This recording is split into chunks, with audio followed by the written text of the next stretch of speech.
Hello students, आजच्या लेक्चरला आपण study करणार आहोत सॉईल क्लासिफिकेशन म्हणजेच पार्टिकल साईज डिस्ट्रीब्युशन. तर आपण आत्तापर्यंत बघितलं वेगवेगळ्या सॉईलचे वेगवेगळे स्टेजेस बघितलेत आपण, बरोबर. तर मग आता सॉईल जे आहे, सॉईलमध्ये वेगवेगळे काय असतात, पार्टिकल असतात, सॉलिड पार्टिकल्स असतात, बरोबर. मिनरलचे पार्टिकल्स असू शकतात, रॉक्सचे छोटे छोटे सेडिमेंट्स असतात.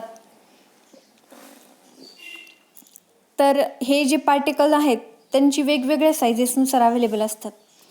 मग त्याच्यानुसार सॉईलचं क्लासिफिकेशन पडतं आणि ते आपल्याला आता ह्या लेक्चरमध्ये स्टडी करायचं आहे. ठीक आहे. मग सॉईलचं जे स्ट्रक्चर आहे आपण आत्ताच कन्सिस्टन्सीमध्ये मागच्या लेक्चरला स्टडी केलं, हार्ड, स्टीफ, सॉफ्ट.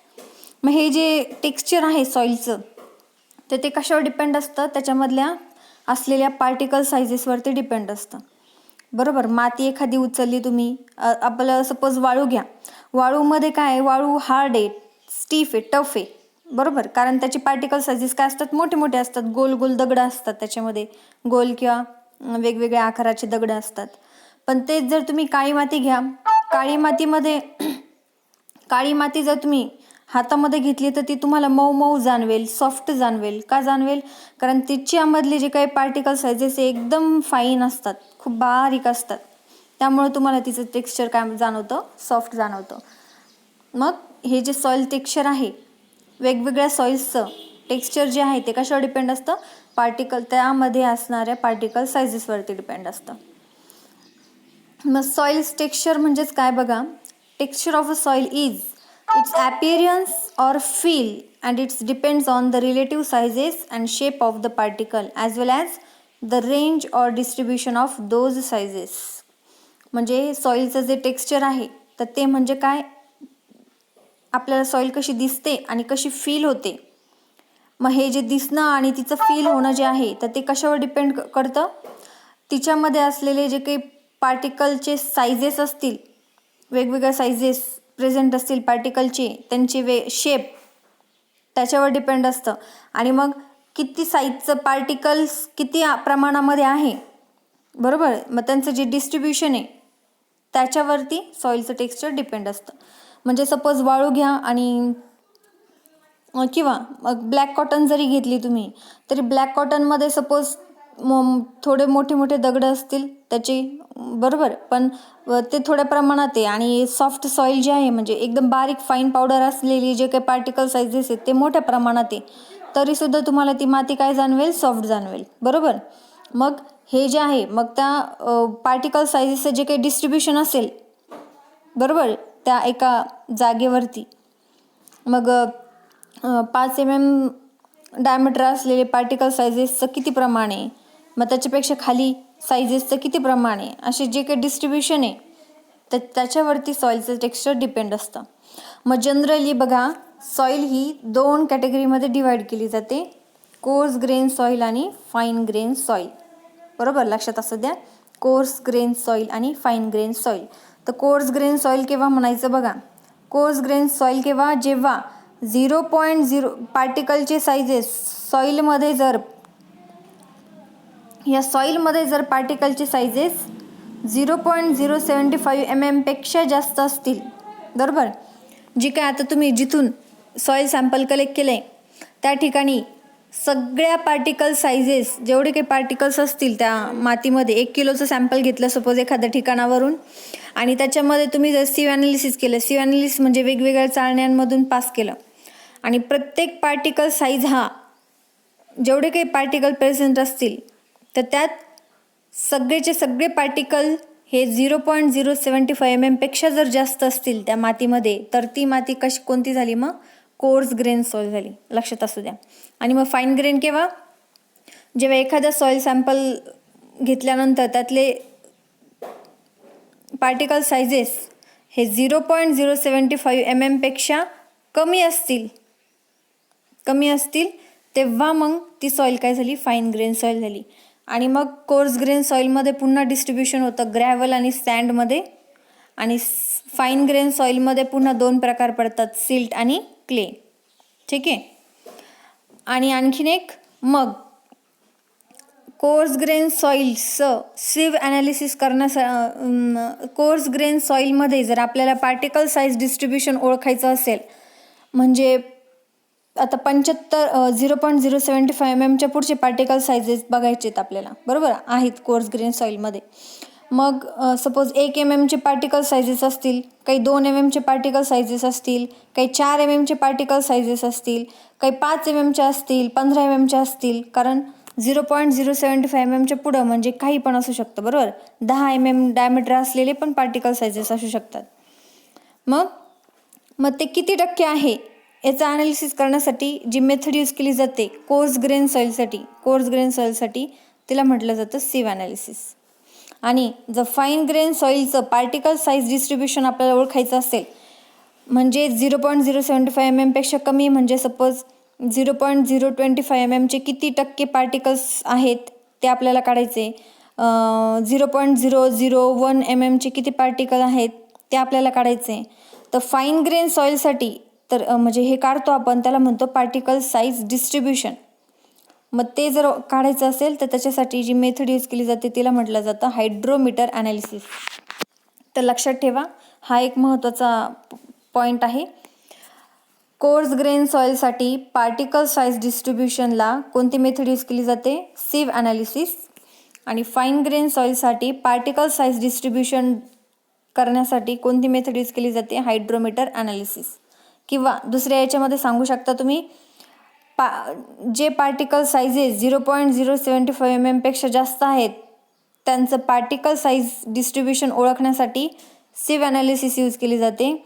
आणि ज्या सॉईलमध्ये पार्टिकल साईजेस 0.075 mm पेक्षा कमी आहेत त्याच्यासाठी हायड्रोमीटर ॲनालिसिस यूज केली जाते डिस्ट्रीब्युशन ओळखण्यासाठी. ठीक आहे. आता इथे कॅरेक्टरिस्टिक्स मेन्शन केलेले आहे. मग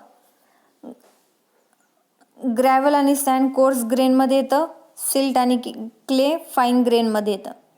मग आता ग्रेन साईज बघा. Coarse grain can see individual grains by eye, बरोबर. ग्रॅव्हल आणि सँड केव्हा म्हणायचं की तिचा एक प्रत्येक पार्टिकल आपल्याला डोळ्याने दिसतो. तर अशी माती कोणती झाली? कोर्स ग्रेन सॉइल झाली, बरोबर. त्याला मग त्याचं डिस्ट्रीब्युशन येतं ग्रॅव्हल आणि सँड. मग हे नंतर आपण बघणार आहे ग्रॅव्हल म्हणजे कोणतं कशाला ग्रॅव्हल म्हणायचं आणि कशाला सँड म्हणायचं. सिल्टमध्ये आणि क्लेमध्ये मग काय येतं? Grain size. सिल्टमध्ये ग्रेन साईज काय असते की fine grain cannot see individual grain, प्रत्येक ग्रेन आपल्याला डोळ्याने दिसत नाही सिल्टमध्ये. आणि इथे क्लेमध्ये सुद्धा इंडिव्हिज्युअल ग्रेन आपल्याला डोळ्याने दिसू शकत नाही. त्या सॉईलला म्हणायचं सिल्ट आणि क्ले, बरोबर. आता कॅरेक्टरिस्टिक्स बघा. Non plastic granular.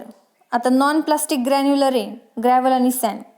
Non plastic granular म्हणजे त्यांचा गोळा बनवता येत नाही आपल्याला, बरोबर.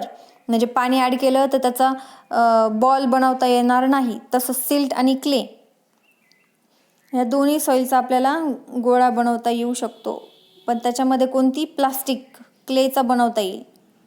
आणि सिल्ट ही सुद्धा नॉन प्लास्टिक ग्रॅन्युलर आहे. म्हणजेच थोडक्यात काय, फाईन ग्रेन सॉईल असतात हिच्यामध्ये, पण प्लास्टिसिटी नाही आहे तिच्यामध्ये.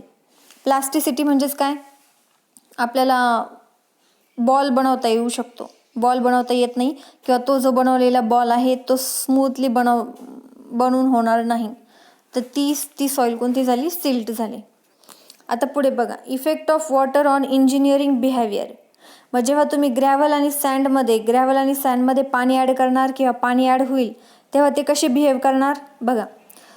रिलेटिव्हली अनइम्पॉर्टंट, म्हणजे त्यात पाण्याचा काहीच परिणाम होणार नाही ग्रॅव्हल आणि सँडवरती, कारण ते काय, त्यांची साईजेस जी आहेत ती मोठी असती, बरोबर.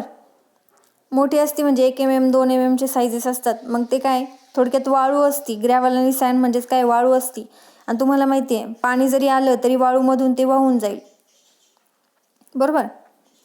पण एक्सेप्शन काय आला बघा. Loose saturated granular materials and dynamic loading. जर खूप लूज सॅच्युरेटेड ग्रॅन्युलर मटेरियल जर असतील, आता लूज म्हणजे काय, कॉम्पॅक्टेड नाही, एकदम मोकळे सॅच्युरेटेड म्हणजे पूर्ण पाण्याने भरलेले ग्रॅन्युलर मटेरियल असतील आणि वरतून डायनॅमिक लोडिंग जर ॲक्ट होत असेल तर पाण्याचा प्रभाव ग्रॅव्हल आणि सँडवरती होईल. ठीक आहे. डायनॅमिक लोडिंग म्हणजेच काय, हळूहळू ग्रॅज्युअल लोडिंग डायनॅमिक लोडिंग म्हणजे काय, इम्पॅक्ट जर होत असेल त्या मातीवरती तर त्याचा परिणाम होईल. सिल्टमध्ये पाण्याचा फार महत्त्वाचा प्रभाव पडतो. सिल्टवरती सिल्ट जर पाण्याच्या कॉन्टॅक्टमध्ये आला तर इंजिनिअरिंग बिहेवियर त्याचं चेंज होतं. त्याच्यामुळं हे इम्पॉर्टंट आहे. आणि सगळ्यात महत्त्वाचा परिणाम म्हणजे सगळ्यात जास्त परिणाम कशावरती होतो पाण्याचा, क्ले टाईपच्या सॉईलवरती. कारण त्याची जी ग्रेनची साईज असते ती व्हेरी व्हेरी फाईन असते. सगळ्यात फाईन ग्रेन असलेली सॉईल म्हणजे क्ले, त्याच्यापेक्षा मोठी साईज असते सिल्ट्समध्ये आणि त्याच्यापेक्षा मोठी साईज असते ग्रॅव्हल आणि सँडमध्ये. पुढे येतं effect of grain size distribution on engineering behaviour. तर ग्रेन साईज डिस्ट्रीब्युशन म्हणजे कोणत्या साईजेसचे पार्टिकल्स किती प्रमाणात आहे याला म्हणतो आपण ग्रेन साईज डिस्ट्रीब्युशन. मग याचा जर परिणाम कोणकोणत्या सॉईलवरती होतो तर सगळ्यात महत्त्वाचं ह्या सॉईलवरती होतो. ग्रॅव्हल आणि सँडवरती फार प्रभाव पडतो त्या ग्रेन साईज डिस्ट्रीब्युशनचा. आणि ह्या दोन्ही सॉईलवरती सिल्ट आणि क्लेवरती त्याचा एवढा परिणाम होत नाही, कारण ऑलरेडी त्यांची साईज काय असते, पार्टिकल साईज फार कमी असते, बारीक असते.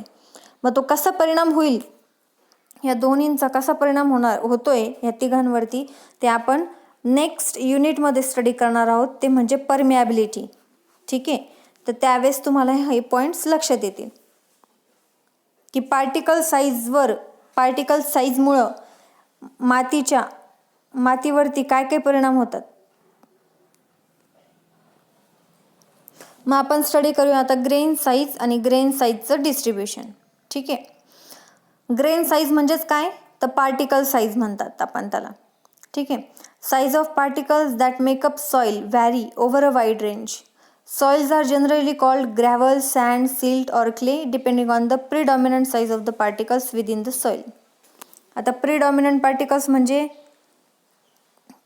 size of the particles म्हणजे सपोज 1 किलोग्राम तुम्ही सॉईल घेतलेली आहे कुठून पण, तर 1 किलोग्राममध्ये जर 99% जेवढे काही पार्टिकल्स म्हणजे सगळ्यात जास्त पार्टिकल सायझेस तुम्हाला जेवढे भेटतील, सपोज त्याच्यामध्ये 10 ते 12 ग्राम सपोज ग्रॅव्हल आढळलेलं आहे आणि बाकीचे सगळे पार्टिकल सायझेस हे एकदम फाईन आहेत, मग तुम्ही तिचं क्लासिफिकेशन काय करणार, क्ले म्हणून करणार. बरोबर. म्हणजेच काय, प्रिडॉमिनंट साईज कोणती झाली. मग सपोज 1 किलोग्राम सॉईलमध्ये जवळपास 950 ग्राम जर तुमची पार्टिकल साईज असेल, त्याच्यामध्ये जर 75 mm आणि बाकीचे जे 50 ग्राम उरलेले आहेत त्याच्यामध्ये आहे 25 mm चे पार्टिकल साईजेस आहेत. मग ह्या दोघांमध्ये कोणतं साईज प्रिडॉमिनंट झालं, 75 mm ही प्रिडॉमिनंट झालं. आलं लक्षात. कारण 1 किलोग्राममध्ये 950 ग्राम किती आहे, 950 ग्राम कोणतं पार्टिकल साईज आहे, 75 mm. आणि बाकीचं 50 ग्राम जे उरलेलं आहे ते पार्टिकल साईजेस कोणकोणते अवेलेबल आहेत, 25 mm. याच्यामध्ये प्रिडॉमिनंट साईज कोणती झाली पार्टिकलची, 75 mm, कारण ती सगळ्यात जास्त प्रमाणामध्ये आहे त्या 1 किलोग्रामच्या सॉईलमध्ये. म्हणून ही प्रिडॉमिनंट साईज ऑफ पार्टिकल झाली आणि मग तिच्यानुसार याचं क्लासिफिकेशन होणार सॉईलचं. बरोबर. ठीक आहे. मग to describe soils by their particle size, several organizations have developed particle size classification. मग सॉईलचं क्लासिफिकेशन करण्यासाठी असे भरपूर ऑर्गनायझेशन्स आहेत. काही ऑर्गनायझेशन्स आहेत त्यांनी स्वतःचा क्रायटेरिया ठरवला आहे पार्टिकल म्हणजे त्या मातीला क्लासिफाय करण्यासाठी depending on the particle size. मग पार्टिकल साईज डिस्ट्रीब्युशननुसार बघा, बोल्डर केव्हा म्हणायचं, जर त्या मातीमध्ये 60 mm पेक्षा जास्त पार्टिकल साईजेस असतील. 60 mm चा म्हणजे दगडच थोडक्यात. एखादा दगड आहे ज्याचा आकार किंवा डायमीटर म्हणा 60 mm पेक्षा जास्त आहे, तर त्याला काय म्हणणार तुम्ही, बोल्डर म्हणणार. मग म्हणजे त्या मातीला म्हणणार किंवा त्या सॉईलला काय क्लासिफाय केलं तुम्ही? बोल्डर म्हणून. नंतर सॉईल सॅम्पल घ्या. त्या सॉईल सॅम्पलमध्ये जर 60 mm ते 2 mm मध्ये जर पार्टिकल साईज आहेत, म्हणजे दगडं, बरोबर, जर 2 mm ते 60 mm मध्ये दगडं असतील तर त्या सॉईलला तुम्ही क्लासिफाय करणार ग्रॅव्हल. सँड केव्हा म्हणायचं? 2 ते 60 मायक्रॉन मीटरमध्ये जर त्याचे पार्टिकल साईजेस असतील तर त्या सॉईलला तुम्ही सँड म्हणणार. जर तिच्यामधले पार्टिकल साईजेस जर 60 मायक्रॉन मीटर ते 2 मायक्रॉन मीटरमध्ये असतील तर तुम्ही तिला म्हणणार सिल्ट. आणि क्ले केव्हा म्हणणार? जेव्हा तिच्यामधले पार्टिकल साईजेस हे 2 मायक्रॉन मीटरपर्यंत असतील किंवा तिच्यापेक्षा खाली, तर तुम्ही त्या सॉईलला म्हणणार क्ले. हे पार्टिकल साईज डिस्ट्रीब्युशन फार महत्त्वाचं आहे. ओरलसाठी, एक्झामसाठी, गव्हर्नमेंट एक्झामसाठी विचारलं जाऊ शकतं. बोल्डर केव्हा? when particle size is greater than 60 mm. Gravel केव्हा? when particle sizes lies in between 2 mm to 60 mm. Sand when particle sizes lies in between 60 micron meter to 2 mm. When silt when particle sizes ranges between 2 micron meter to 60 micron meter. And clay when particle sizes ranges between 2 micron meter and less than that, known as clay. Okay. आणि पुन्हा याचं 3 कॅटेगरीमध्ये division होतं, subdivision, coarse, medium आणि fine. कशासाठी? फक्त सँडसाठी. सँडचं पुन्हा 3दा क्लासिफिकेशन पडतं: coarse sand, medium sand, fine sand. मग कोर्स सँड केव्हा? द पार्टिकल साईजेस 2 mm ते 600 मायक्रॉन मीटरमध्ये असतील तर ती झाली कोर्स सँड. जर पार्टिकल साईजेस 600 मायक्रॉन मीटर ते 200 मायक्रॉन मीटरमध्ये असेल तर ती झाली मीडियम सँड. आणि फाईन सँड केव्हा? जर पार्टिकल साईज 200 मायक्रॉन मीटर ते 60 मायक्रॉन मीटर असेल तर ती झाली fine sand. Okay. Particle size म्हणजेच काय? आता हा जो दगड आहे तर दगडाची साईज जी काय असेल ती एका पार्टिकल, आता याला एक दगड आहे म्हणजे मातीचा एक कण आहे, त्याला आपण पार्टिकल म्हणतो, आणि त्याची जी काही साईज असेल ती झाली पार्टिकल साईज. आलं लक्षात? मग हा जर आला 1 mm, बरोबर, पार्टिकल साईज याची सपोज 1 mm असेल, म्हणजे डायमीटर त्याचा जर 1 mm असेल तर तो कशामध्ये लाय होईल बघा? 2 mm ते 600 मायक्रॉन म्हणजे 1 mm याच्यामध्ये येते, म्हणजे त्याला आपण काय क्लासिफाय करणार? कोर्स सँड म्हणून. ठीक आहे.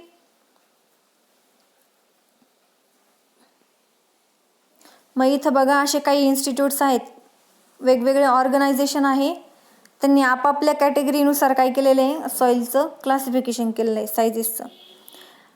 जनरली IS कोडनुसार हे क्लासिफिकेशन आहे, आपण हे स्टडी केलेलं, हे महत्त्वाचं लक्षात ठेवा. हे IMP आहे. आणि पुढे आपण फक्त एक जनरल नॉलेज म्हणून, एक इन्फॉर्मेशन म्हणून आपण ही स्लाईड बघतोय. तर Massachusetts Institute of Technology MIT तिच्यानुसार ग्रॅव्हल 2 mm पेक्षा जास्त सांगितलंय. 2 mm पेक्षा जास्त म्हणायचं. 2 ते 0.06 mm मध्ये असेल तर त्याला सँड म्हणायचं. 0.06 ते 0.002 मध्ये जर असेल तर त्याला सिल्ट म्हणायचं. आणि पार्टिकल साईज जर 0.002 mm पेक्षा कमी असेल तर त्याला क्ले म्हणायचं. हे जे क्लासिफिकेशन आहे ते कोणत्या इन्स्टिट्यूट ऑर्गनायझेशननुसार आहे? MIT ऑर्गनायझेशननुसार. मग नंतर USDAने सुद्धा तिचं स्वतःचं क्लासिफिकेशन सांगितले सॉईलचं. फक्त इथं 6च्या ऐवजी 5 आहे आणि बाकी सेम आहे. ठीक आहे. तसंच अमेरिकेने सुद्धा तिचं आशेतोनुसार सुद्धा क्लासिफिकेशन केलं आहे. आशेतोचा लॉंग फॉर्म विचारला जाऊ शकतो. आशेतो म्हणजे American association of state highway and transportation officials.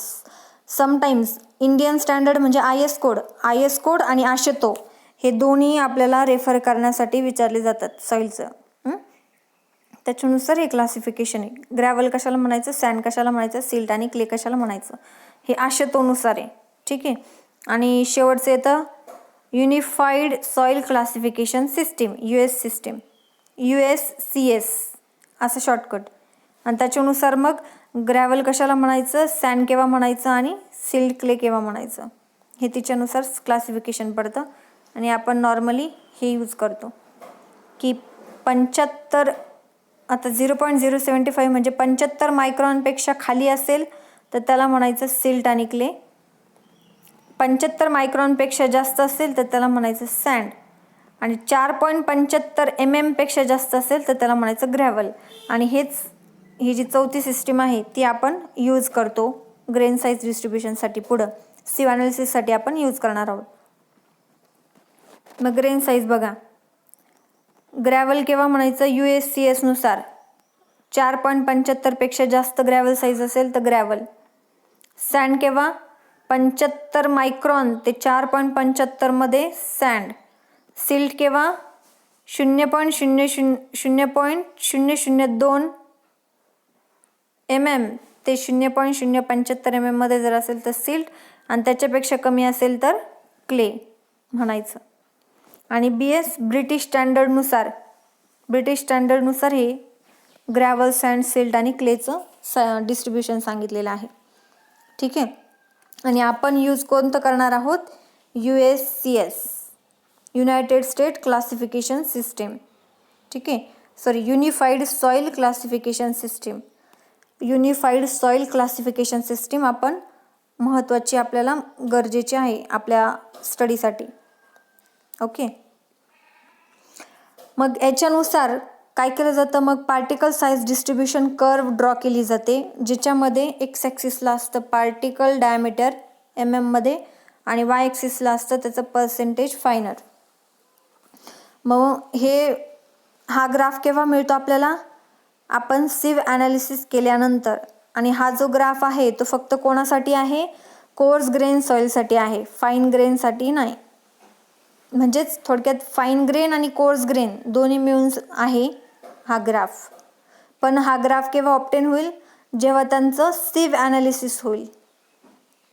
आणि हा ग्राफ कसा काढायचा हे पुढच्या स्लाइडमध्ये आपल्याला समजेलच.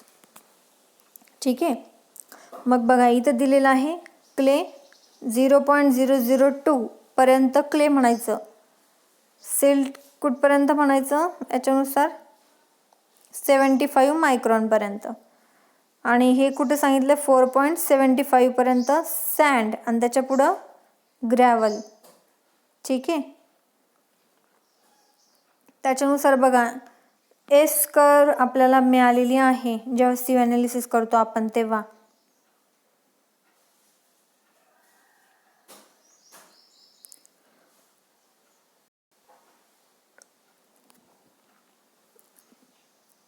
एस कर्व जर आली तर समजायचं वेल ग्रेडेड सॉईल, आणि त्याच्यानुसार पण क्लासिफिकेशन पडतं, ते आपण पुढे स्टडी करणार आहोत.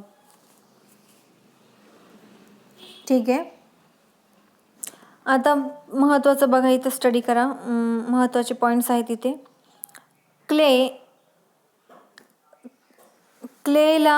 क्लेचा वापर कशासाठी केला जातो,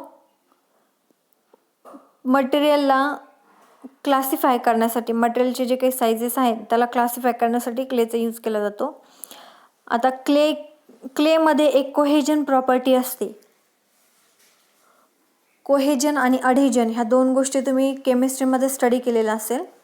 तर कोहेजन म्हणजे फोर्स ऑफ अट्रॅक्शन असतं दोन पार्टिकलमध्ये, तर ते क्लेच्या सॉईलमध्ये फार जास्त मोठ्या प्रमाणात असतं कोहेजन. म्हणजेच त्या कोहेजनमुळे स्टिकीनेस असतो सॉईलमध्ये.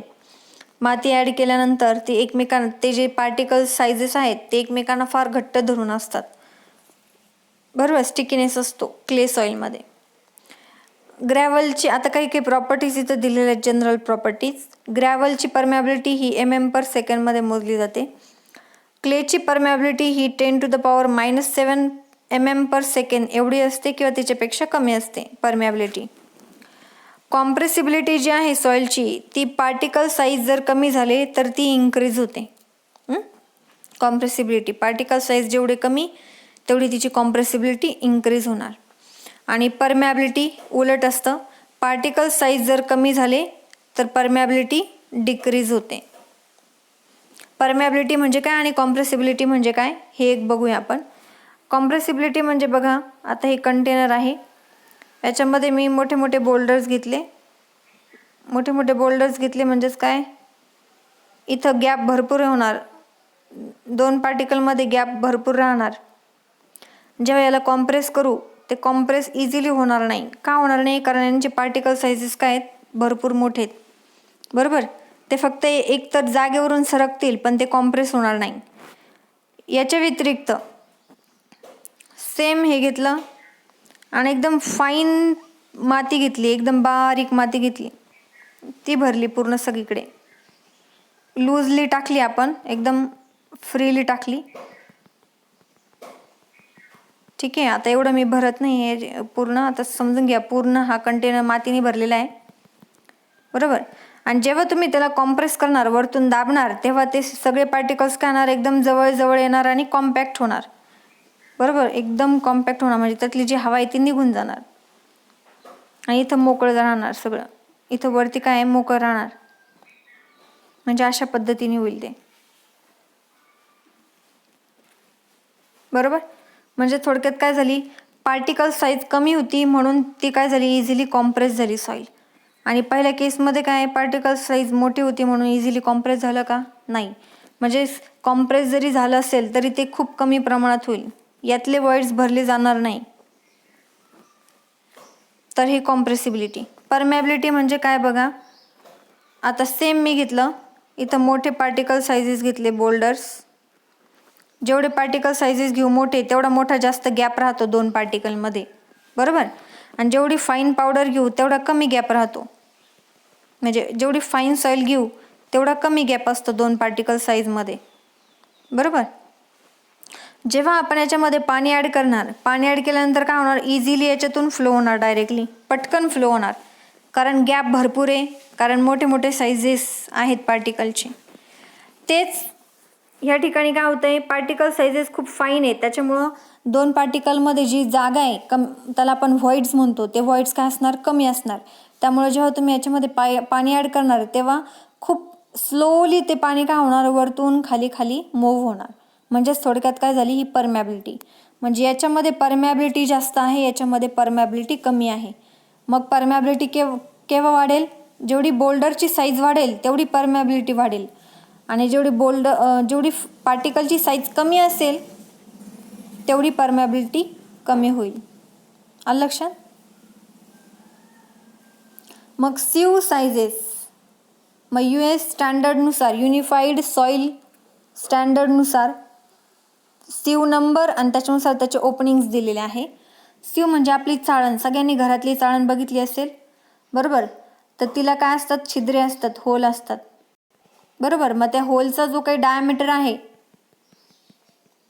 किंवा सीव शक्यतो कशी असते, गोल असल्यानंतर आडव्या उभ्या हे असतात, आणि मग अशा पद्धतीने काय असतात.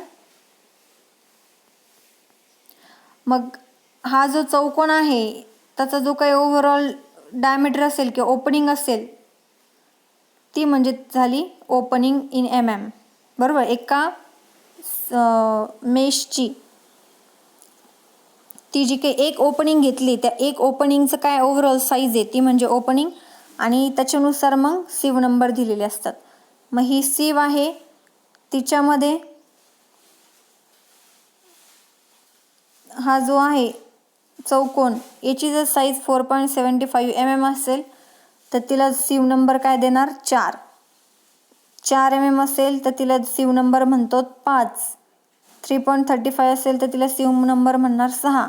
अशा पद्धतीने युएसने क्लासिफिकेशन केलेलं आहे सीव नंबर, आणि त्याच्यानुसार तिच्या आतमधल्या असणारा जो काही गॅप आहे एका याचा, त्याची ओपनिंग मेन्शन केली जाते. ठीक आहे, बघा अशा पद्धतीने. हे बघा, इथं चाळण दाखवलेली आहे, अशा चाळणी आहेत. ठीक आहे, या चाळणी वापरल्या जातात सीव ॲनालिसिस करण्यासाठी. मागच सांगितलं सीव ॲनालिसिस कोणासाठी होणार, कोर्स ग्रेन सॉईलसाठी. कोर्स ग्रेन सॉईल म्हणजे जे 75 मायक्रॉनपेक्षा मोठे आहेत पार्टिकल साईजेस, आणि फाईन ग्रेन सॉईल म्हणजे ज्यांची 75 मायक्रॉनपेक्षा कमी आहे पार्टिकल साईजेस, त्यांना फाईन ग्रेन सॉईल. आणि त्यांचं ॲनालिसिस ग्रेन साईज डिस्ट्रीब्युशन करण्यासाठी कोणती मेथड यूज केली जाते, हायड्रोमीटर ॲनालिसिस. आणि कोर्स ग्रेन सॉईलसाठी ग्रेन साईज डिस्ट्रीब्युशन काढायला कोणती मेथड यूज केली जाते, सीव ॲनालिसिस. ठीक आहे, मग सीव, आता हे जे ग्राफ जो आहे याला म्हटलं जातं ग्रेन साईज डिस्ट्रीब्युशन ग्राफ. बरोबर, किंवा ग्रेन साईज डिस्ट्रीब्युशन म्हटलं जातं. मग याच्यामध्ये जे काही बघा, इथं ही एक लाईन आली, ही एक ग्राफ आला, हा एक ग्राफ आला, प्लॉट आला. मग हे जे प्लॉट्स आहे ते कशावरून आलेले आहेत, अगोदर सिव ॲनालिसिस केलेलं आहे त्यांचं. काय केलं, सिव ॲनालिसिस किंवा हायड्रोमेट्री ॲनालिसिस केलं आहे आणि त्याच्यानुसार मग प्लॉट केलेला आहे लॉगॅरिदमिक ग्राफवरती. इकडे काय टाकलं, एक्स ॲक्सिसवरती ग्रेन डायमीटर. ग्रेन डायमीटर म्हणजेच पार्टिकलची साईज. थोडक्यात आपण पार्टिकल म्हणतो किंवा आता इथं म्हणणार आपण ग्रेन, बरोबर. आणि त्याच्या वर्सेस पर्सेंटेज फायनल प्लॉट केलेलं आहे. मग पर्सेंटेज फायनल म्हणजे काय, आता आपण पुढे स्टडी करणार आहोत. हे प्लॉट केल्यानंतर मग ग्रेन साईज डिस्ट्रीब्युशन ग्राफ आपल्याला मिळतो. ठीक आहे.